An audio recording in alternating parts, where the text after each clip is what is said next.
नमस्कार साथियों, आप सबका स्वागत है ठाकुर सर क्लासेस में। तो माय डियर फ्रेंड, आप सबको पता है कि एशियल पे में डेली 15 से 20 मिनट का एक वीडियो आता है जो किसी भी लिट्टी बंदे के लिए महत्वपूर्ण सेशन होता है। तो साथियों, इसका मैं जो अपना पार्ट है 1 डाल चुका हूं, जो कि 200 संभावित क्वेश्चन जो अपना मध्य प्रदेश ट्रेनिंग ऑफिसर वालों के लिए, क्योंकि जो आप सबको पता है हम सब इलेक्ट्रिकल वाले बंदे हैं, इस चैनल पर सब इलेक्ट्रिकल की तैयारी कराई जाती है आपको। तो साथियों, इस चैनल पर आप नए हैं तो प्लीज चैनल को सब्सक्राइब कर देना, वीडियो अच्छा लगे तो लाइक कर देना, हमारा मोटिवेशन बढ़ जाता है। तो चलिए साथियों, आपका टाइम खराब न करते हुए, आप सबको पता है बहुत ही पास में एग्जाम 21/22 को हम सब लोगों का एग्जाम है, ठीक है, आप सबको पता है। तो चलिए साथियों, मेरे डेस्कटॉप पे आप देख पा रहे पहला क्वेश्चन क्या बोलना चाह रहा माय डियर फ्रेंड, आप देख पा रहे हैं इसमें। जैसे कि आपको पता होगा कि मैं आपको कल 100 तक क्वेश्चन करवा चुका था, ठीक है, बहुत ही इंपॉर्टेंट और हर बार जो रिपीट होते वही क्वेश्चन है साथियों। यहाँ पे जो प्रीवियस ईयर के एग्जाम में जो क्वेश्चन उठाए गए थे वो सब क्वेश्चन है, ऑल एग्जाम जो इलेक्ट्रिकल के जो आईटीआई बेस पे जो थ्योरी होती है उस पर, ठीक है। तो देखिए साथियों, पहला क्वेश्चन अपना कि इनमें से कौन सा उदाहरण कठोर सोल्डर का है। तो माय डियर फ्रेंड, आप देख पा रहे हैं जिसमें दिया स्पेल्टर एंड सिल्वर, यह क्या दोनों के दोनों क्या ये कठोर सोल्डर के,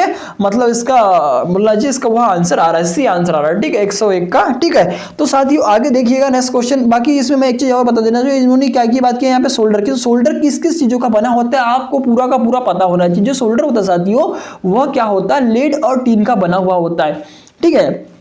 अगर साथियों आपको फाइनल सोल्डर लिख के देता है, ये कितने कितने परसेंट होता है उसमें फाइनल सोल्डर का, तो उसमें जो होता है 60% क्या होता है, एसएन मतलब होता है टीन, ठीक है, एसएन हो जाएगा टीन प्लस क्या हो जाएगा 40% क्या हो जाएगा साथियों, उसमें लेड हो जाएगा, मतलब कि पीबी। 40 और लेड का क्या होता है, अलॉय मिश्रण, तब जाके अपना क्या बनता है, सोल्डर तैयार होता है। मतलब 40 क्या होता है, पीबी, पीबी मतलब क्या होता है, लेड, इसका गलनांक अधिक होता है, कितना होता है 332 डिग्री सेंटीग्रेड होता था। जो एसएन मतलब होता है टीन, इसका गलनांक होता है 232 डिग्री सेंटीग्रेड, ठीक है, ये फाइनल सोल्डर के लिए होता है, ठीक है।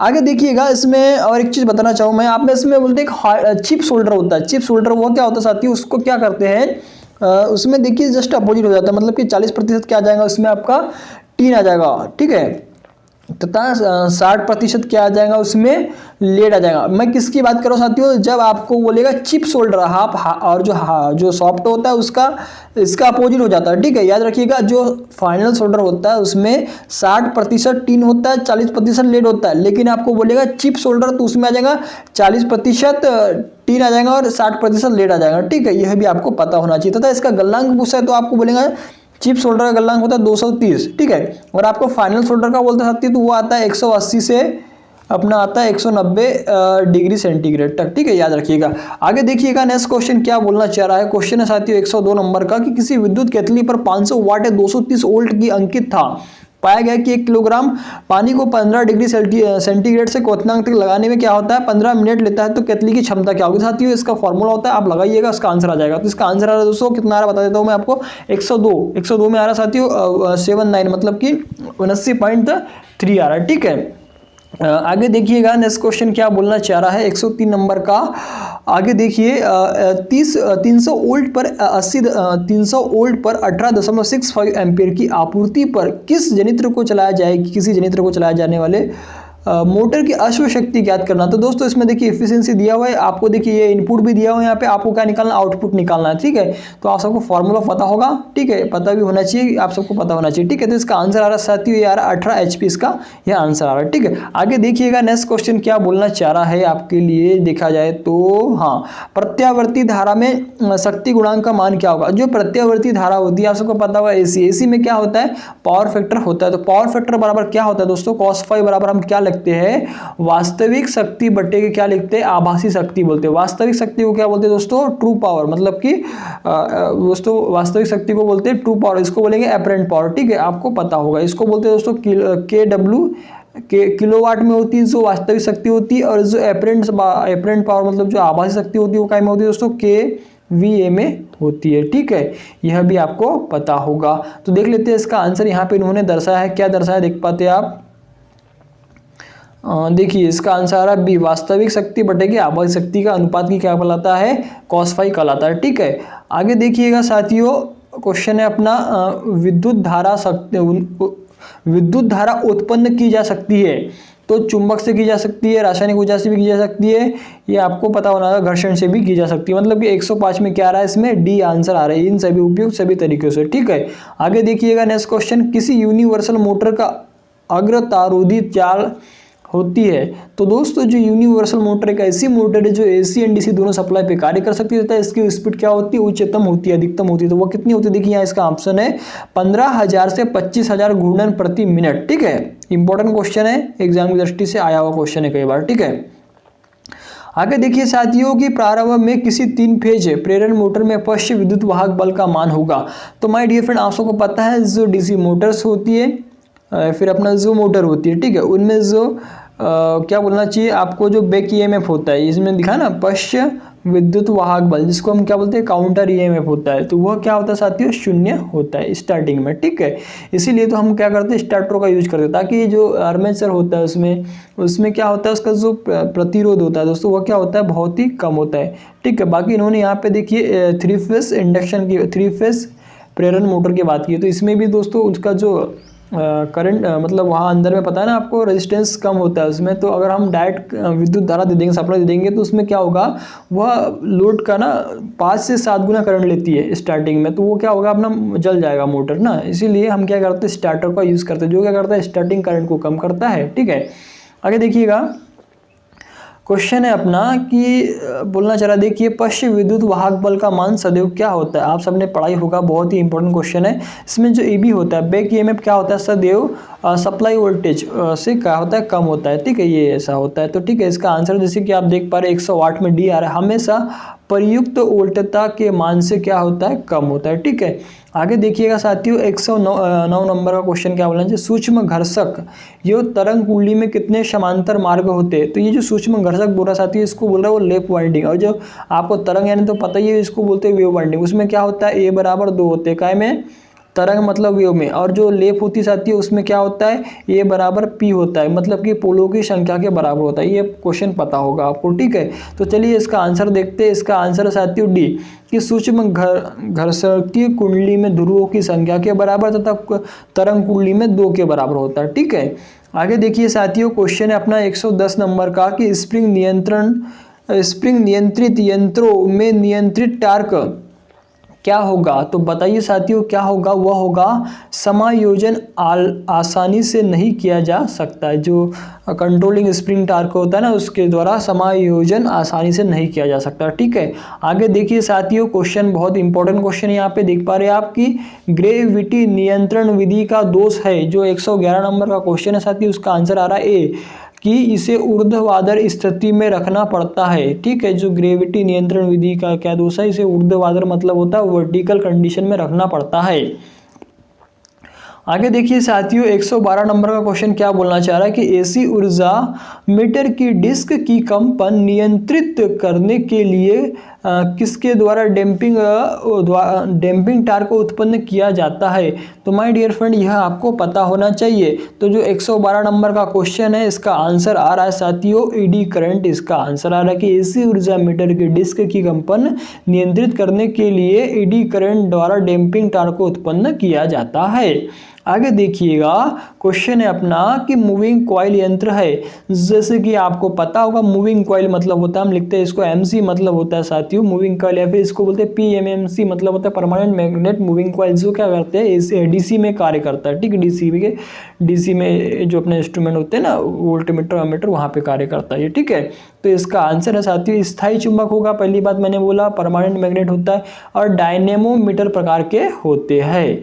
ठीक है, आगे देखिएगा नेक्स्ट क्वेश्चन बोलना चाह रहा है, कि यदि बैटरी के धनात्मक और ऋणात्मक टर्मिनलों पर कोई चिन्ह नहीं हो तो वे कैसे पहचाने जाते हैं। तो साथियों जैसे कि इसमें दिया गया है, बहुत अच्छा क्वेश्चन है, आपने IIT में पढ़ा होगा कि सपोज दैट आपके पास एक बैटरी दिया गया है, प्रैक्टिकल में क्वेश्चन पूछा जाता है, और उसके जो टर्मिनल्स पे प्लस माइनस नहीं लिखा हुआ है, तो आप बताइए कैसे पहचानेंगे, इंटरव्यू में पूछा जाता है आपसे। ठीक है, तो उसका दोस्तों उसमें क्या होगा, जो धनात्मक शिरा होता है वह क्या होता है, ऋणात्मक की अपेक्षा हल्का सा मोटा होता है। तो इसका ऑप्शन है C। ठीक है, याद रखिएगा प्रैक्टिकल क्वेश्चन है, खुद से आप प्रैक्टिकल करिएगा तब आपको समझ में आ जाएगा। ठीक है, हमने किया है साथियों प्रैक्टिकल, हमें पता है इसके बारे में। ठीक है, आगे देखिएगा 115 क्या बोलना चाह रहा है, देखिए कि कितने फेज वाली प्रणाली को बहु हमारी वाली बहू नहीं है, ये बहु फेज वाला है, मतलब कि एक से अधिक जिसमें होता है ना। इसमें देखिए 2 से अधिक, देखिए प्रणाली क्या है, तो इसका आंसर है 2 या 2 से अधिक जहाँ हो गया उसको बहुफेज प्रणाली कहा जाता है। ठीक है, आगे देखिएगा नेक्स्ट क्वेश्चन क्या बोलना चाह रहा है कि उत्पादन केंद्र से फीडिंग स्थान तक आपूर्ति वाहक बल को कहा जाता है, उसे बोलते हैं साथियों, आप सबको पता होना चाहिए, उसे बोलते हैं फीडर्स बोलते हैं। ठीक है, ये जनरेशन डिस्ट्रीब्यूशन का क्वेश्चन है, 1 से 2 क्वेश्चन हर बार एग्जाम में आते हैं, इंपॉर्टेंट क्वेश्चन है कि उत्पादन मतलब जनरेशन केंद्र से फीडिंग स्थान तक आपूर्ति वाहक जो होते बीच का जो होता है वो क्या होता है, फीडर्स कहलाता है। ठीक है, देखो फीडर्स से फीडर मतलब ऐसा दिया हुआ है। ठीक है, आगे देखिएगा नेक्स्ट क्वेश्चन क्या बोलना चाह रहा है कि किसी निकटवर्ती परिपथ में काफी अल्प मात्रा द्वारा किसी परिपथ में धारा का नियंत्रण करने वाला उपकरण क्या कहलाता है, तो माय डियर फ्रेंड वह कहलाता है रिले। ठीक है, अच्छा क्वेश्चन है यार, एग्जाम की दृष्टि से इंपॉर्टेंट है। किसी निकटवर्ती परिपथ में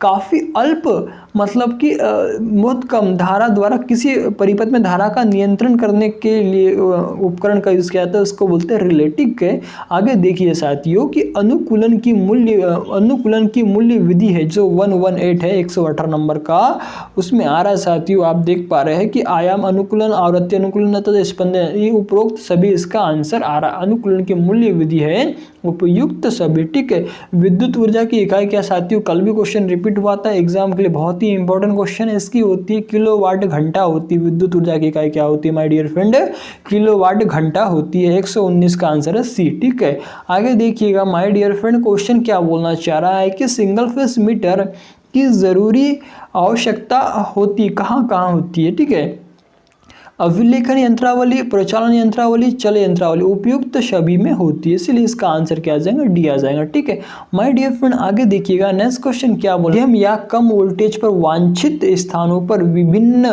भार बिंदुओं का भरण क्या कहलाता है, तो वह कहलाता है साथियों 121 है, इसका आंसर है बी, मतलब कि वह वितरण कहलाता है। ठीक है, आगे देखिएगा क्वेश्चन क्या बोलना चाह रहा है साथियों, बहुत ही इंपॉर्टेंट क्वेश्चन है, कई बार एग्जाम में पूछा जा चुका है कि एडिशन सेल में प्रयुक्त इलेक्ट्रोलाइट होता है। माय डियर फ्रेंड, जो एडिशन सेल होता है यह एक अपना मतलब सेकेंडरी सेल है तथा इसमें क्या भरा होता है साथियों, KOH, या फिर इसको क्या बोलते हैं हम लोग, क्षारीय सेल भी बोलते हैं।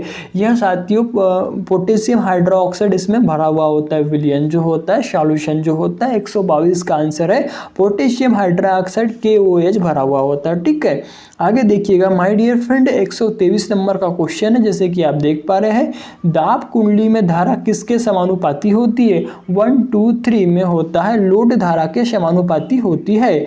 ठीक है, यह आपको क्लियर हो गया होगा, याद रखिए साथियों एग्जाम में डायरेक्ट क्वेश्चन ऐसे ही पूछा जाता है। ठीक है साथियों, इस चैनल पे आप प्लीज नए हैं तो वीडियो को लाइक कर देना यार, और चैनल को सब्सक्राइब कर देना। ठीक है, आगे देखिएगा नेक्स्ट क्वेश्चन क्या बोलना चाह रहा है कि किसी द्रव में होकर विद्युत धारा के प्रवाहित होने से द्रव के अपघटन की प्रक्रिया क्या कहलाती है, वह विद्युत का अपघटन कहलाएगा ना।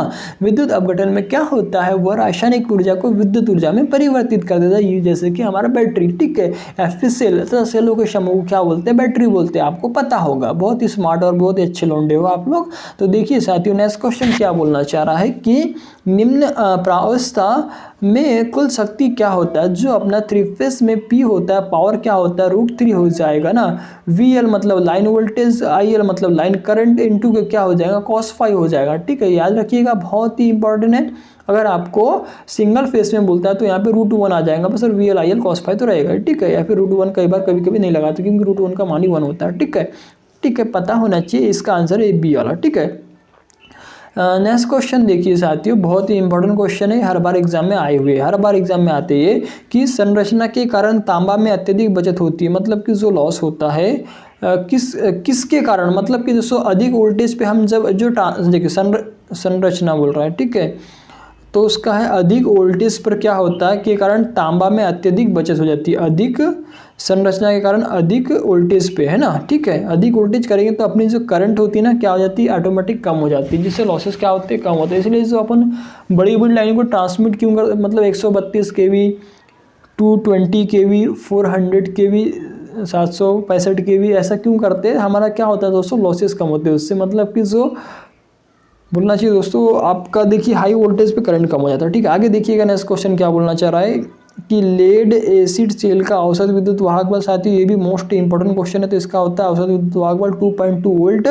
होता है। ठीक है, याद रखिएगा, अच्छा क्वेश्चन है। आगे देखिए नेक्स्ट क्वेश्चन क्या बोलना चाह रहा है कि पेपर कंडेंसर एक प्रकार का क्या फिक्स कंडेंसर होता है। 128 में आ रहा है इसका आंसर, फिक्स कंडेंसर होता है। ठीक है, आगे देखिएगा नेक्स्ट क्वेश्चन क्या बोलना चाह रहा है 129 नंबर का, कि एक एंगस्ट्रॉम बराबर होता है 129। 129 क्या बोलना चाह रहा है, देखिए आप देख पा रहे हैं साथियों, 129 जो है ना 10 पर माइनस कितने की घात हो जाएंगे, 7 मिलीमीटर हो जाएगा। ठीक है, एक एंगस्ट्रॉम बराबर 10 पर माइनस 7 की घात, देखिए क्या होता है, मिलीमीटर में बोला है इसलिए। ठीक है, आगे देखिएगा नेक्स्ट क्वेश्चन क्या बोलना चाह रहा है, आयन क्या होता है। तो 130 नंबर में क्वेश्चन अपना, तो इसका आंसर दोस्तों आवेश युक्त परमाणु होता है। ठीक है, आगे देखिएगा आपको पता होगा आयन। ठीक है, नेक्स्ट क्वेश्चन देखिए साथियों, क्वेश्चन क्या बोलना चाह रहा है कि आपूर्ति धारा में कितने प्रतिशत वोल्टेज परिवर्तन उचित होता है, मतलब वो चलता है, तो वो होता है दोस्तों टॉलरेंस ±5% होता है। ठीक है, 5% होता है। आगे देखिएगा साथियों, बहुत ही इंपॉर्टेंट क्वेश्चन आप देख पा रहे हैं ना। आगे देखिए कि 132 किसके क्या, देखिए किसी मोटर का टार्क किस परिवर्तित किया जा सकता है। किसी मोटर का टार्क दोनों, मतलब कि आर्मेचर धारा तथा फ्लक्स को परिवर्तित करके भी किया जा सकता है, दोनों को जो टॉर्क होता है ना। ठीक है, तो पता होगा आपको, लेकिन जो टॉर्क होता है, जो डीसी सीरीज मोटर होती है दोस्तों, उसमें क्या होता है, टॉर्क क्या होता है, प्रोपोर्शनल आर्मेचर करंट के स्क्वायर के, मतलब वर्ग के समानुपाती होता है। और शंट मोटर में क्या होता है, टॉर्क प्रोपोर्शनल आई हो जाता है। ठीक है, याद रखिएगा, ये सब फॉर्मूले याद रहना चाहिए आपको। ठीक है, एग्जाम में आपको डायरेक्ट क्वेश्चन उठता है यहाँ से। ठीक है, तो साथियों 132 हो गया अपना। आप देखेंगे साथियों 133 का क्वेश्चन क्या बोलना चाह रहा है। साथियों क्वेश्चन अच्छा लग रहा है तो प्लीज़ लाइक कर देना यार, वीडियो को, हमारा मोटिवेशन बढ़ जाता है। आगे देखिएगा कि अल्टरनेटर के रोटर को आवश्यकता होती है, जो अपने अल्टरनेटर होता है उसमें हमेशा ऐसी विद्युत वाहक बल ही पैदा किया जाता है। पता होगा आपको, 133 का आंसर आ रहा है साथियों ए मतलब क्या आ रहा है, डीसी मतलब रोटर को बोल रहा है। देखिए अल्टरनेटर के रोटर को पूछ रहा है,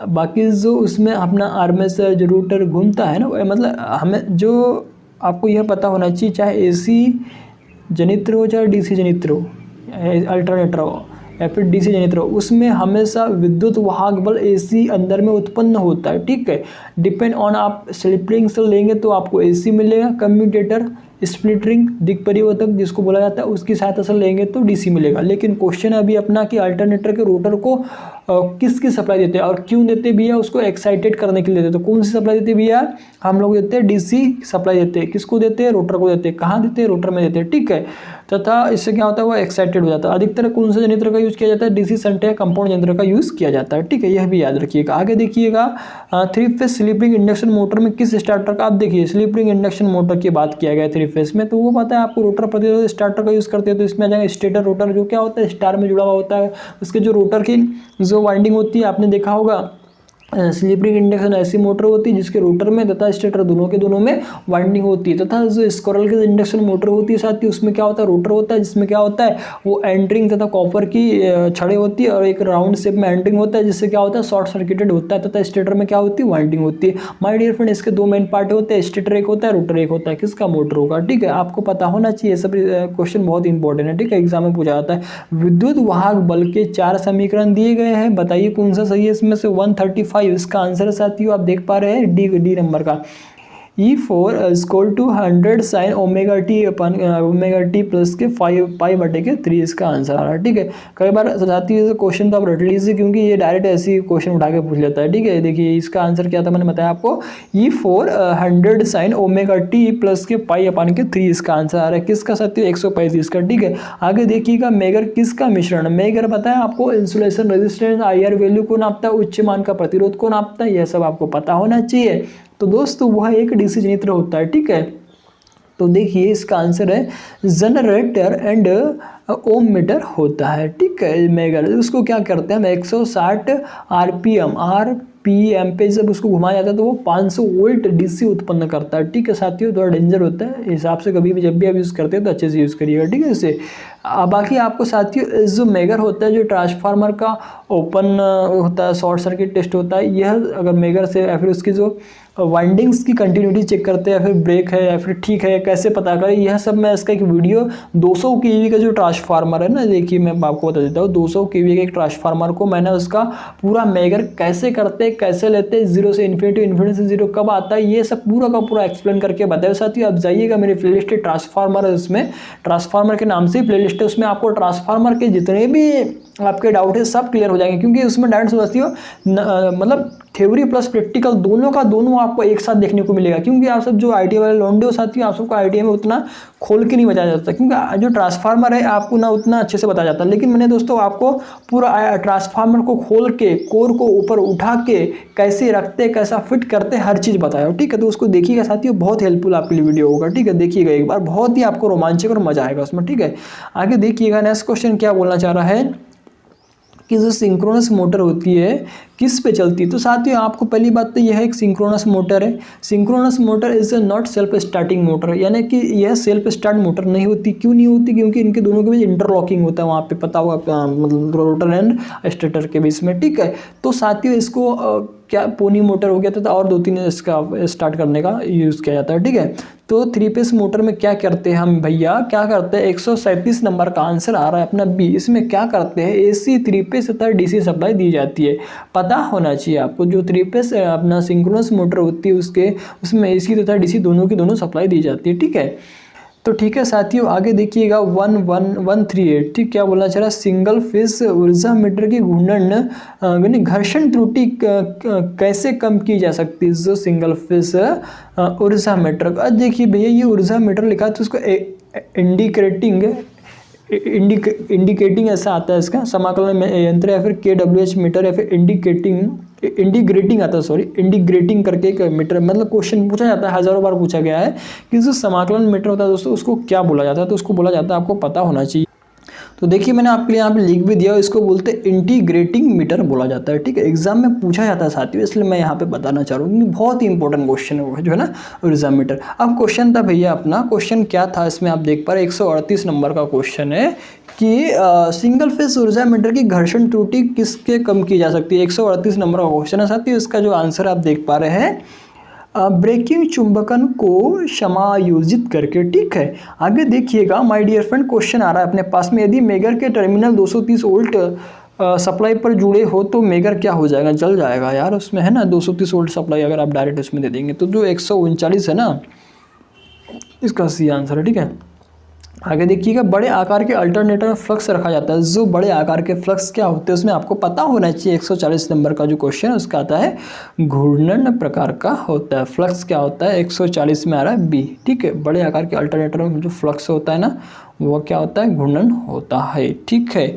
आगे देखिएगा नेक्स्ट क्वेश्चन क्या बोलना चाह रहा है साथियों कि घूर्णन क्षेत्र की तुल्यकालिक गति किस पर निर्भर करती है। अब तुल्यकालिक गति क्या होता है मेरे भैया कि जो NS होता है ना, NS मतलब सिंक्रोनस स्पीड, तुल्यकालिक स्पीड क्या होता है, देखिए मैं इसको आपको लिख के बताता हूँ तो आप खुद ही समझ जाएंगे। NS क्या हो जाएगा माय डियर फ्रेंड, 120 F/P। तो देखिए ये जो फ्रिक्वेंसी के क्या हो रहा है समानुपाती तथा 120 F/P, और जो पोल है उसके क्या हो रहा है व्युत्क्रमानुपाती हो रहा है। तो मतलब कि ये ऐसा हो गया ना, NS प्रोपोर्शनल PF/F है साथियों, ऊपर में अपन के P हो जाएगा। ठीक है, तो वो क्या हो जाएगा, ध्रुवों की संख्या तो आवृत्ति, मतलब कि इन दोनों पर क्या कर रहा है वो डिपेंड कर रहा है। तो इसलिए इसका आंसर क्या आ जाएगा, A और B दोनों के दोनों आ जाएंगे। ठीक है, तो साथियों आज मैं यहीं 141 तक ही रखता हूँ क्योंकि टाइम थोड़ा कम है मेरे पास में, है ना। ठीक है, तो साथियों वीडियो अगर अच्छा लगा हो तो प्लीज़ लाइक कर देना यार, हमारा मोटिवेशन बढ़ जाता है और कुछ नहीं। ठीक है, और साथियों इस चैनल पे आप नए हैं तो प्लीज़ चैनल को सब्सक्राइब कर दीजिएगा। मैं इसी टाइप की वीडियो पे मतलब अपना जो चैनल है साथियों डालते रहता हूँ। ठीक है, तो साथियों आप सबको मेरा प्यार भरा नमस्कार।